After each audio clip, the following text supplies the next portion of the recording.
Para nosotras es un gusto presentarles.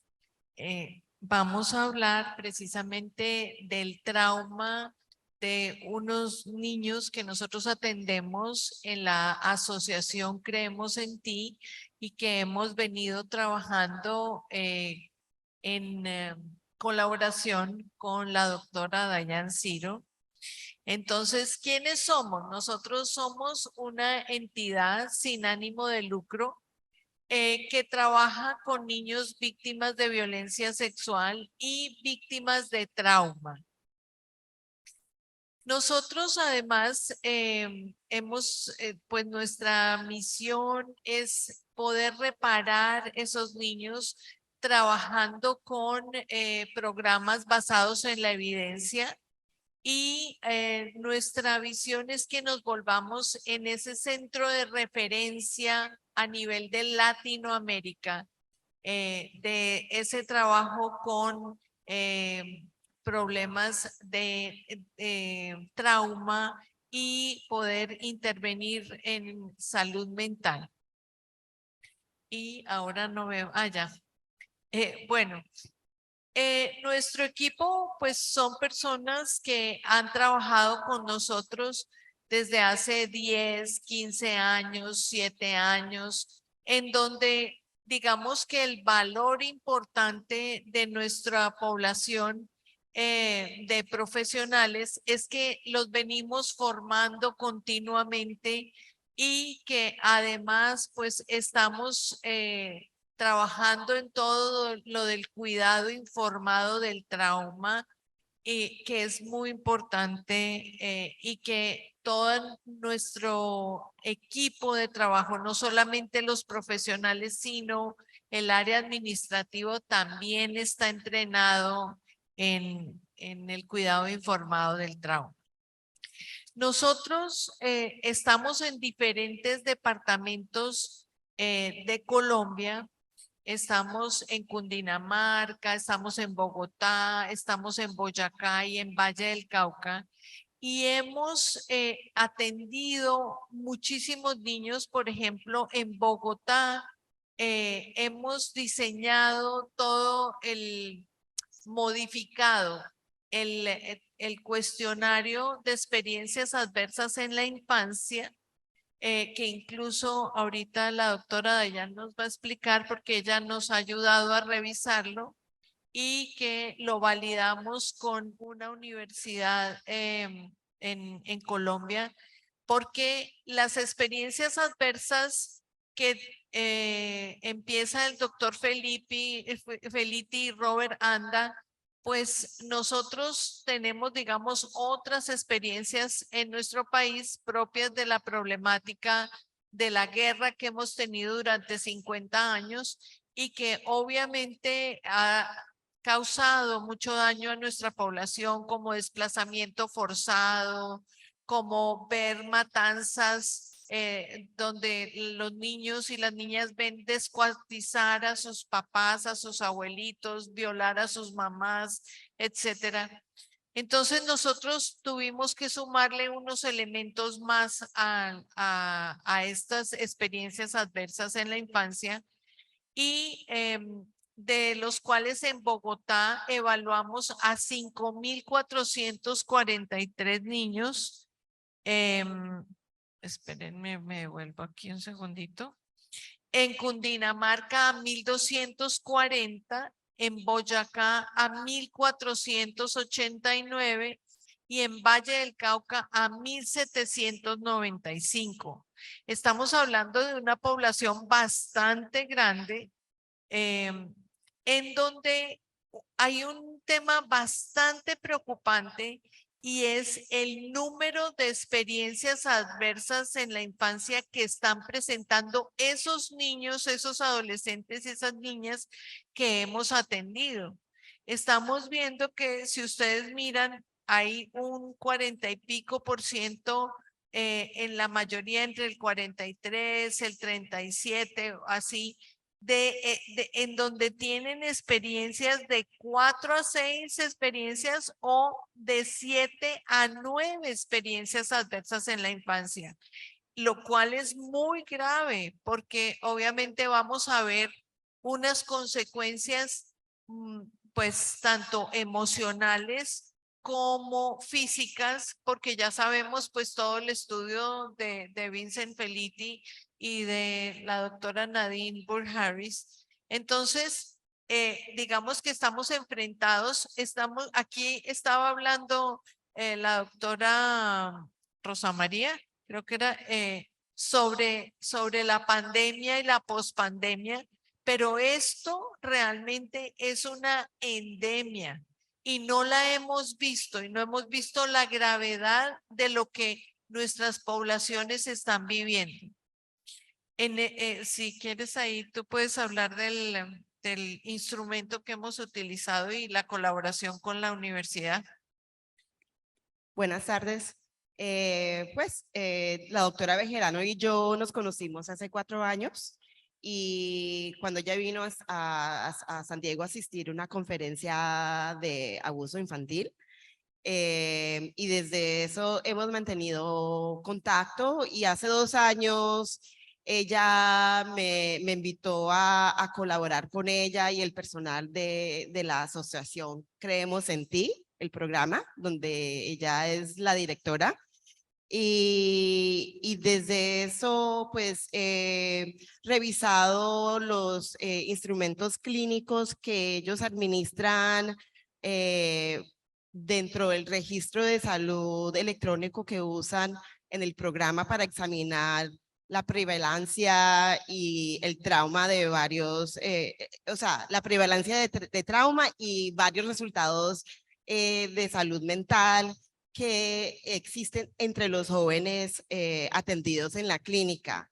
He podido revisar las medidas clínicas utilizadas para comenzar nuestros análisis de datos que esperamos comenzar una vez que recibamos la aprobación del Comité de Ética de la Universidad Estatal de San Diego, pero los instrumentos que están actualmente usando son medidas que evalúan los síntomas de depresión, del trastorno postraumático, la ansiedad, las experiencias adversas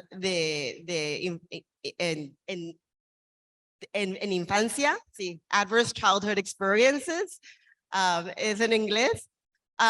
También diferentes demográficos, información demográfica sobre cómo ellos atienden niños de diferentes regiones. Entonces vamos a mirar diferencias entre los niños de las diferentes regiones. También hace poco presentamos una propuesta de subvención para desarrollar un protocolo para tratar los efectos del trauma, incluyendo el conflicto armado en la juventud colombiana. Que eso es lo que vamos a mirar, o sea, dentro de lo que nosotros estamos trabajando, obviamente miramos el ambiente en donde se desarrollan estos niños, si es un ambiente seguro o si son niños que tienen que ir a protección, las competencias parentales, porque muchas veces los papás, los niños están siendo abusados y no se dan cuenta, aunque los niños les comuniquen o les manden mensajes, no se dan cuenta y les pasan como por encima los mensajes, que hayan desarrollado apegos seguros y que obviamente esa comunicación, si esa comunicación fuera mucho mejor, pues obviamente esos papás se darían cuenta que los niños están siendo abusados y lo detectarían muy rápidamente, pero muchos de ellos no lo ven.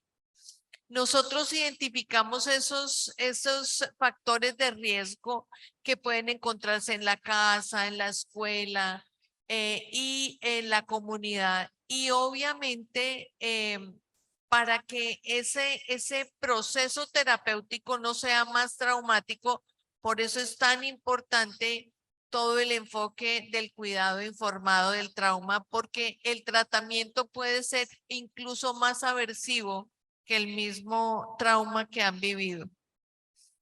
Nosotros hay una cosa que nos parece muy importante y es que utilizamos un montón de herramientas que la doctora Ciro nos ha ayudado a evaluar y entre esos está, por ejemplo, el listado de síntomas.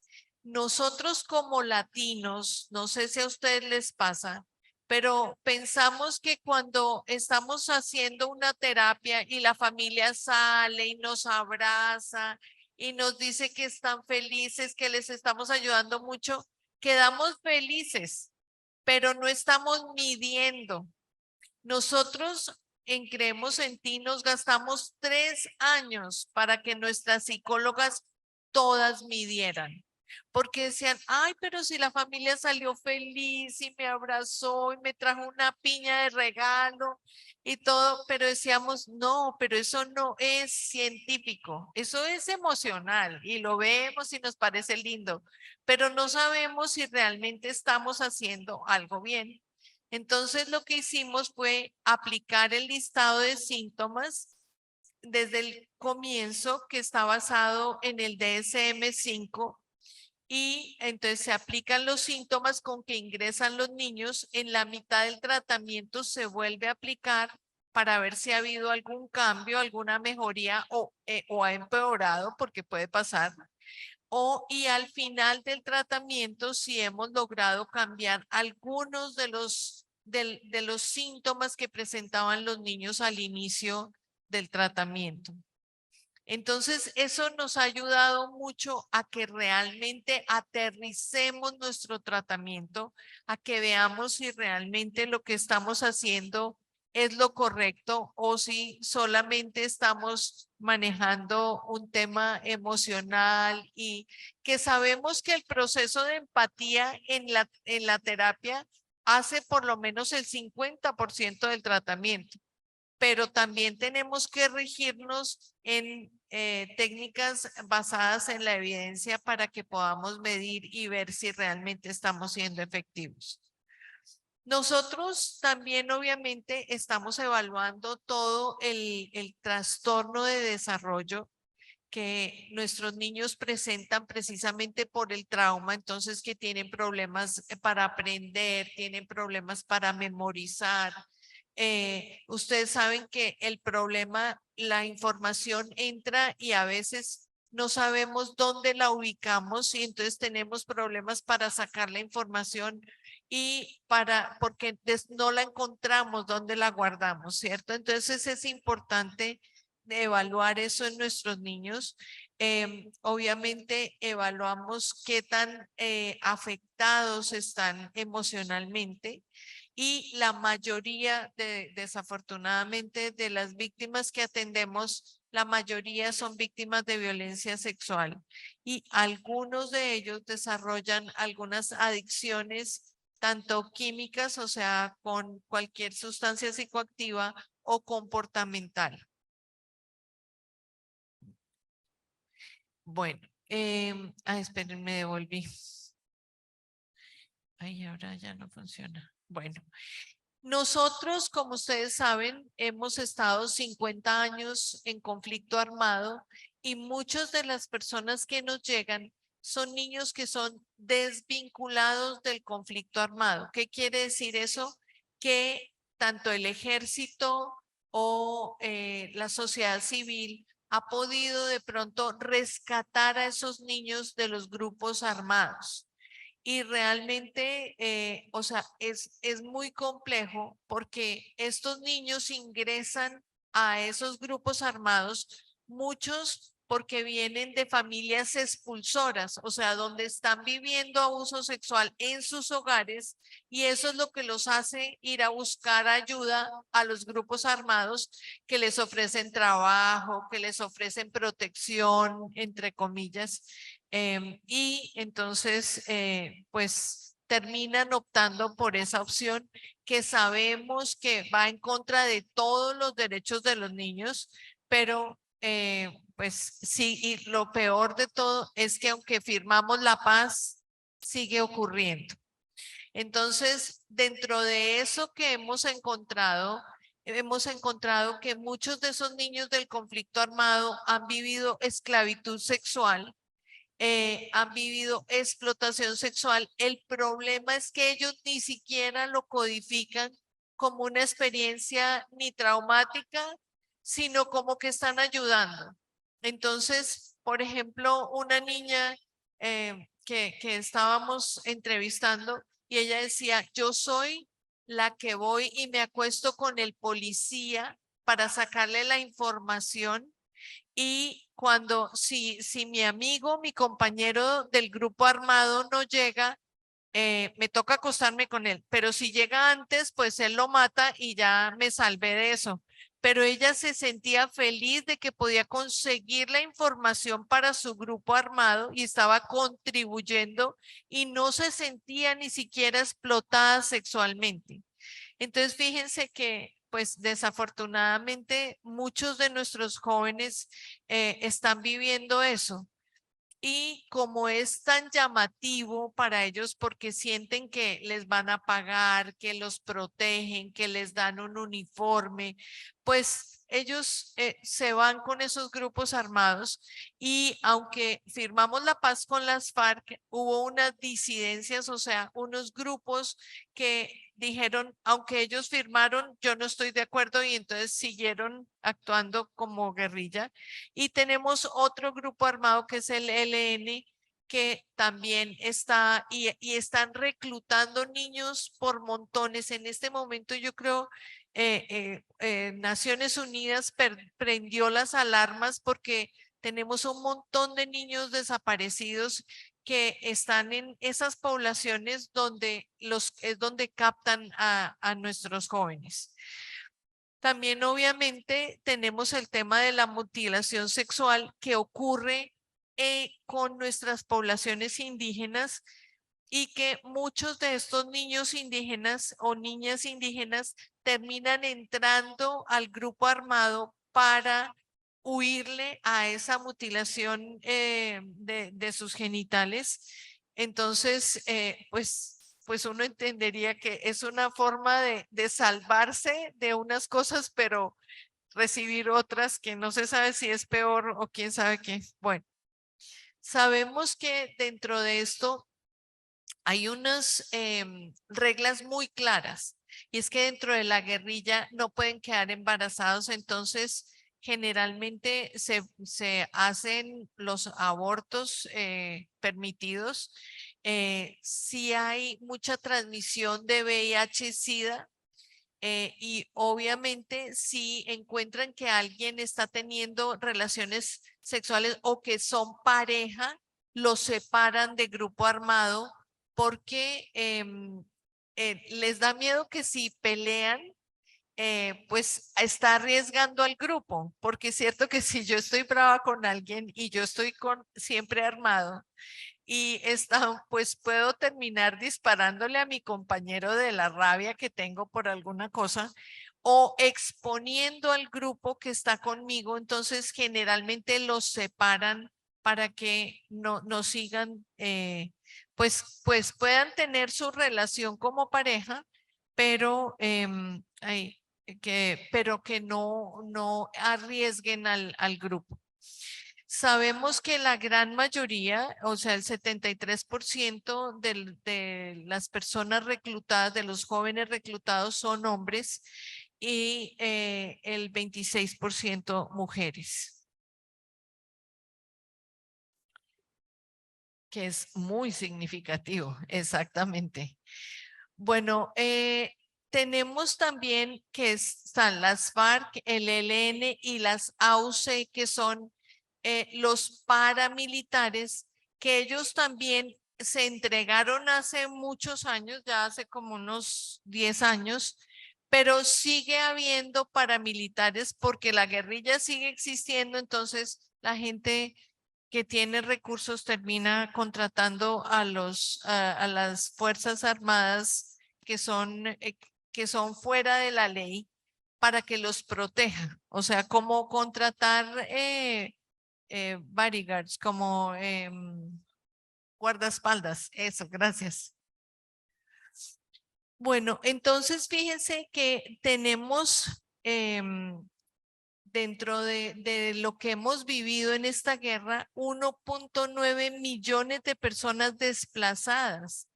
Entonces, dentro de esos, el 52% corresponde a niños, niñas y jóvenes. Es un porcentaje altísimo.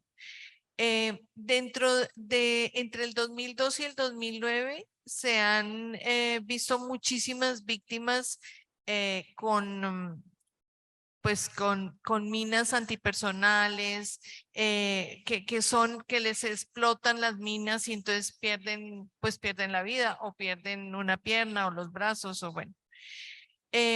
También otros que fueron asesinados, encontramos que entre el 2002 y el 2005 fueron 5.674 niños, niñas y jóvenes asesinados, que también sigue siendo muy alto, o sea, demasiado.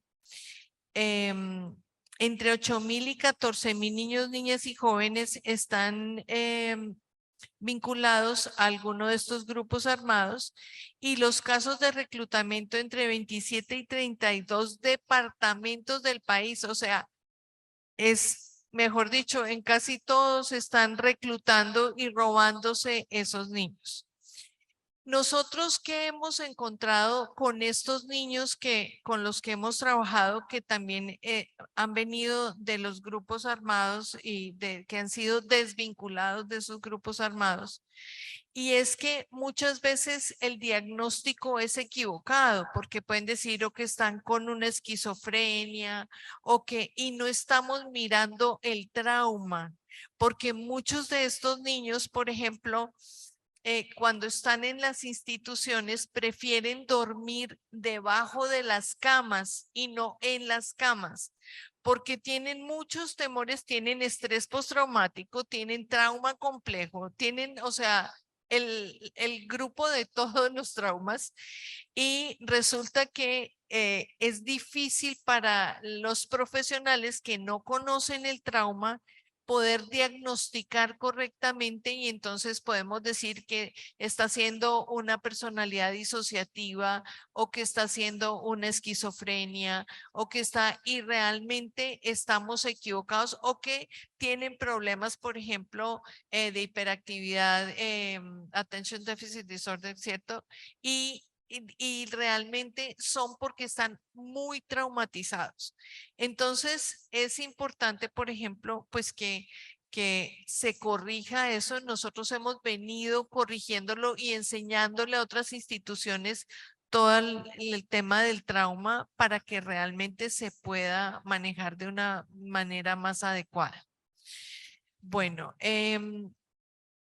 obviamente nosotros sentimos que esto no es solamente nuestra labor como asociación Creemos en Ti, sino que deben estar involucradas todas las otras entidades como salud, como servicios sociales, como educación, justicia, y que esto es un problema de salud pública, porque hasta que no veamos que el trauma que está sufriendo nuestra población es un tema de salud pública, pues no vamos a tratar de atacarlo como hemos podido controlar, por ejemplo, el VIH-Sida. Fíjense que anteriormente una persona reportaba SIDA y a los 6 meses estaba muerta, mientras que ahora ya muchas personas pueden tener VIH-Sida y están viviendo perfectamente, o sea, con sus tratamientos, pero están realmente saliendo adelante y sin mayores problemas tampoco de salud. Sabemos que para poder regular esa respuesta al estrés tóxico, es importante que estos niños tengan realmente unas relaciones de apoyo importantes, ya sea en las instituciones o en sus hogares. El problema es que muchos de estos niños del conflicto armado no pueden volver a sus sitios, a sus hogares, porque en los hogares, si vuelven, corren peligro que las fuerzas al margen de la ley, como la guerrilla o los paramilitares, los maten. Y como esas familias son familias expulsoras, pues digamos que nos toca conseguir otro tipo de relaciones de apoyo que sean familias, hogares sustitutos o que sean instituciones donde ellos estén para que realmente puedan superar mucho ese trauma, que tengan una excelente calidad de sueño, que no es fácil porque como llegan con mucho miedo y tienen pesadillas, terrores nocturnos, de todo eso, pero en la medida en que vamos trabajando con ellos, pues vamos mejorando esa calidad de sueño, que tengan una nutrición balanceada, eso sí, porque obviamente se les ofrece, tienen una nutricionista que está pendiente de toda su alimentación, actividad física. Fíjense que ellos que caminan por la selva días enteros, que todo eso, pero no tienen, digamos, la mentalidad de hacer ejercicio como tal. Entonces, eso ha sido, digamos, una tarea importante que se ha tenido que hacer porque no tienen como esa conciencia. Em, la práctica de mindfulness, o sea, trabajar toda la parte de relajación, de meditación, ha sido todo un reto porque no es fácil. Si ni siquiera para las personas que no están traumatizadas es complejo. Imagínense para los que están traumatizados. Experimentar la naturaleza para ellos no es novedoso porque vienen de vivir en la selva, pero es tratar de mostrarles la naturaleza de una manera diferente, no como que es donde me escondo entre todas las matas y todo eso, sino que puedo disfrutar la naturaleza de una manera diferente. Y el cuidado en salud mental, que obviamente es precisamente todo el trabajo que se hace con ellos para recuperarlos emocionalmente. Entonces, sabemos que eso nos ayuda a regular ese estrés tóxico que está afectando todos sus sistemas y que obviamente desarrollan diferentes enfermedades, muchas alergias, muchos problemas digestivos, bueno, además porque pues han comido en la selva de todo, y les ha pasado de todo. Entonces, no sé, Dayan, si quieres decir algo ahí o pues sobre lo que estamos trabajando o no sé si quieres comentar algo del algoritmo del estrés tóxico o algo así. No, no. Bueno, no, bueno. O sea, obviamente trabajamos con todo el algoritmo que ha trabajado, pues, especialmente, especialmente Nadine Burgharris, en donde, pues, mirando el algoritmo de los riesgos del estrés tóxico y de las experiencias adversas en la infancia, en la parte pediátrica, o sea, de los niños, pues vemos que, por ejemplo, importantísimo identificar esas experiencias adversas, evaluar esas condiciones de salud asociadas si ya están presentando algún tipo de enfermedades, problemas. Muchos de ellos presentan problemas en la piel, problemas digestivos, muchos dolores de cabeza. Determinar la respuesta y el seguimiento que se le hace a todo a todo ese trauma que están presentando. Entonces, pues no me voy a detener porque creo que muchos de ustedes manejan ya todo el tema de las experiencias adversas y el estrés tóxico, pero sí es muy importante, o sea, tener en cuenta lo que se evalúa. Anteriormente nunca evaluábamos el tema de las experiencias adversas porque ni siquiera, pues, no las conocíamos, o sea, sabíamos que tienen algún tipo de experiencias negativas, lo pensábamos así, pero no era que se evaluara como tal. Ahora, como ya lo evaluamos, es muy importante, obviamente, algunos de ellos ya presentan síntomas físicos y emocionales, como otros de pronto físicos no, pero sí emocionales por la carga de estrés tóxico que han vivido. Es para allá, para allá. Ah, no, perdón, me estoy devolviendo. Bueno, en los adultos, obviamente, muchos de estos niños entraron o de estos jóvenes entraron niños, pero ya salen como adultos. Y obviamente el gobierno tiene una deuda con ellos y es repararlos emocionalmente, aunque ya sean adultos. Y entonces, pues obviamente también trabajamos con esos adultos que son recuperados y que obviamente perdieron su niñez porque estuvieron en la selva, estuvieron metidos, perdidos, luchando, huyendo.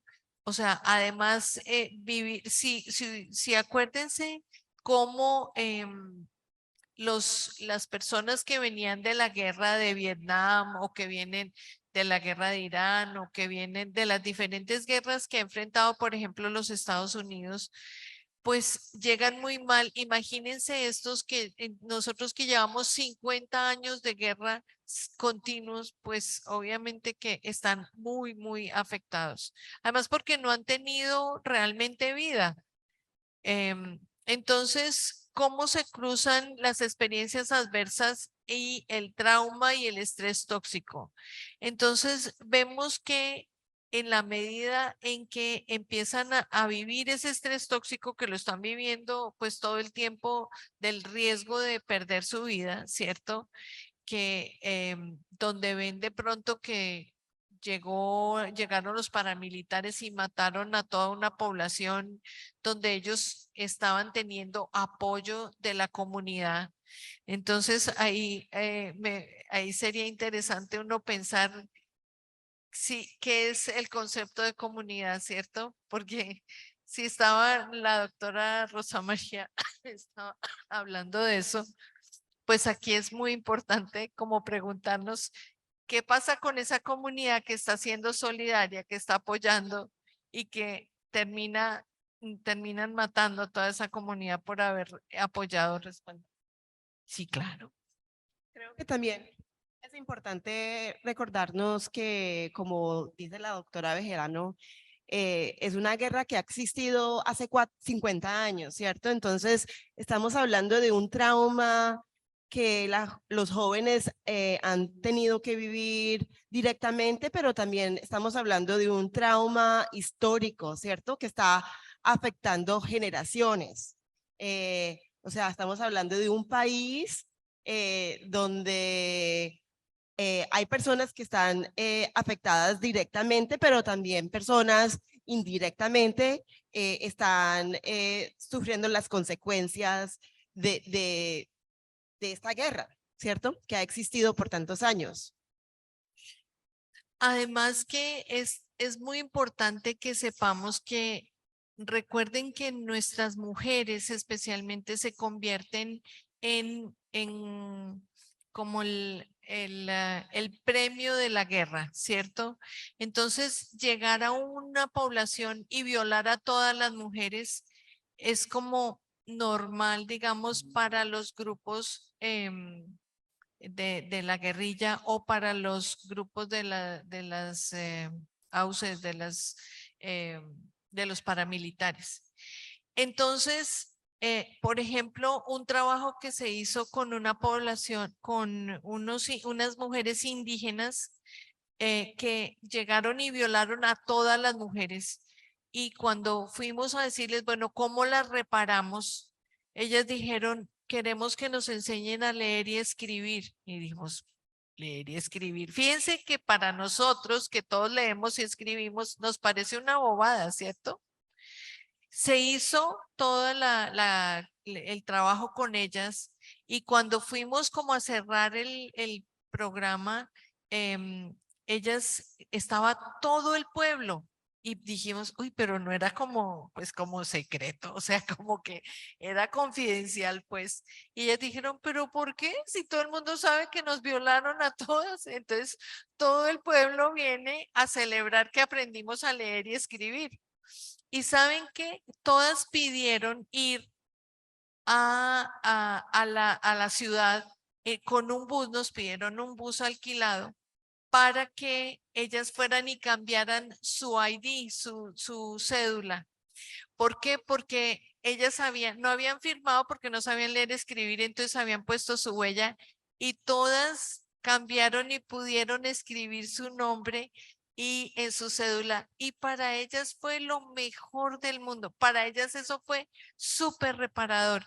Y les decíamos, pero ¿por qué es tan importante para ti? Decía, porque es que la casa me la puede quitar mi marido o es de mi marido y de mis hijos y de la comunidad, pero mi cédula y lo que yo escribí y lo que yo sé no me lo puede quitar nadie. Entonces, fíjense que uno piensa que esas cosas, uno dice leer y escribir, pero para ellas fue muy reparador. Entonces, o sea, fíjense que hay cosas que de pronto no están dentro de los estándares que uno creería que ayudarían a superar el estrés tóxico, que ayudarían a superar las experiencias adversas y que ni siquiera las contemplaría uno, ¿cierto? Pero que para ellos fue súper importante y súper reparador. Bueno, señora. Entonces, algo que hemos estado hablando y pues que queremos hacer es, o sea, hay intervenciones que son basadas en evidencia, ¿cierto? Que sabemos que son efectivas para tratar el trauma, pero son muy pocas las intervenciones que son diseñadas pensando en estas experiencias que son únicas, ¿cierto? Que son sí, únicas. Entonces, el protocolo que nosotros queremos crear es considerar esas experiencias que son únicas para esta población, ¿cierto? Y también, pues, esperamos poder que este protocolo, perdón, se pueda usar con otras comunidades que han tenido experiencias similares. Creo que lo que estamos hablando acá nosotras no es único para nosotros en Colombia solamente, ¿cierto? Son muchos países en Latinoamérica que tienen poblaciones que están viviendo o han vivido experiencias similares. Exactamente. Para eso pensamos que debe haber un balance entre esas experiencias positivas y esas experiencias negativas, que es lo que hace que nuestros pueblos sean tan resilientes, que realmente puedan recuperarse emocionalmente, que hayan recibido ese apoyo que necesitan, que tengan esas personas positivas a su alrededor que les ayuden y que acordémonos que precisamente como estamos hablando de poblaciones muy especiales, no podemos olvidar, no podemos olvidar que, que toda la parte tradicional, toda la parte, la fe, las tradiciones que ellos tienen, eso no lo podemos olvidar. Podemos tener, digamos, el conocimiento científico de unas cosas sin olvidar la parte tradicional de ellos como pueblo indígena, como pueblo diferente, que es un pueblo rural, que está lejos y alejado, digamos, de toda la tecnología o de todas esas cosas. Bueno, con esto muchísimas gracias. Que hemos Thank you so much for that presentation. I wanted to address two things. First, the instruments you were talking about, and then the last thing you said about the different customs and things like that. So my thoughts were, where does culture come in our interventions? So, you know, I work on trauma and things like that, but when I work with the different populations, especially I'm talking about Black populations, African-American, many times those different tools are very white dominant.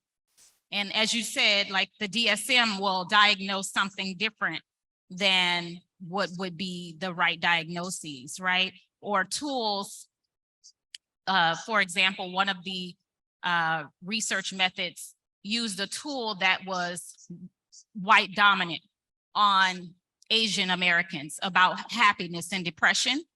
And it found that those questions were white dominant happiness, not Asian culture happiness. So it found that those Asian folks were depressed, but it was not the questions that aligned with their culture. So I wanted to know, with the interventions, where does culture come in? So I will say that, you know, Asociación Creemos en Ti is very lucky to have Dr. Bejarano as their executive director because she's very mindful of that precise issue. And she's done an amazing job at adapting a lot of the measures and including aspects of culture. So adapting the measures to ask about experiences that are specific to the community that they're serving. And I would say that she's done the same with the existing interventions that they use at Asociación Creemos en Ti.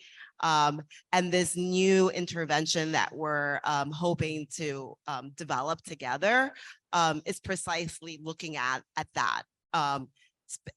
Specifically looking at how to address the effects of these kids that have been exposed to armed conflict. Because, you know, there's trauma, but there's also another layer of trauma when you're talking about kids that have been exposed to armed conflict. Bueno, a mí me gustaría saber, me interesó muchísimo esta parte del proyecto, ya que nosotros como trabajadores sociales intervenimos directamente o somos los primeros respondientes ante situaciones tan duras, tan difíciles en la comunidad. A mí me gustaría, en este caso, saber si ustedes llevan el proceso de esa seguimiento de los niños con ese trauma, porque recordemos que ellos no tienen un apego seguro, sino todo lo contrario, tienen un apego totalmente inseguro y totalmente que afecta la identidad propia del ser humano. ¿Por qué? Porque para ellos lo conocido es la guerrilla, las violaciones, como comentas precisamente de que para ella era normal que la violaran. ¿Por qué? Porque era lo conocido, ¿no? En ese seguimiento, ¿ustedes cómo han visto en el adulto el impacto, la intervención? Gracias.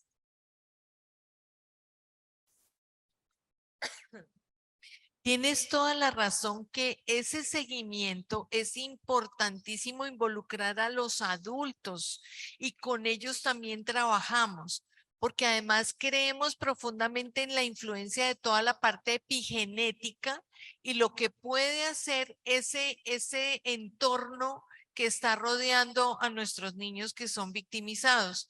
Entonces nosotros sí trabajamos con los adultos, tenemos talleres y otra cosa que hemos encontrado es que el 85% de las mamás que llevan a sus niños a nuestro servicio han sido víctimas de violencia sexual.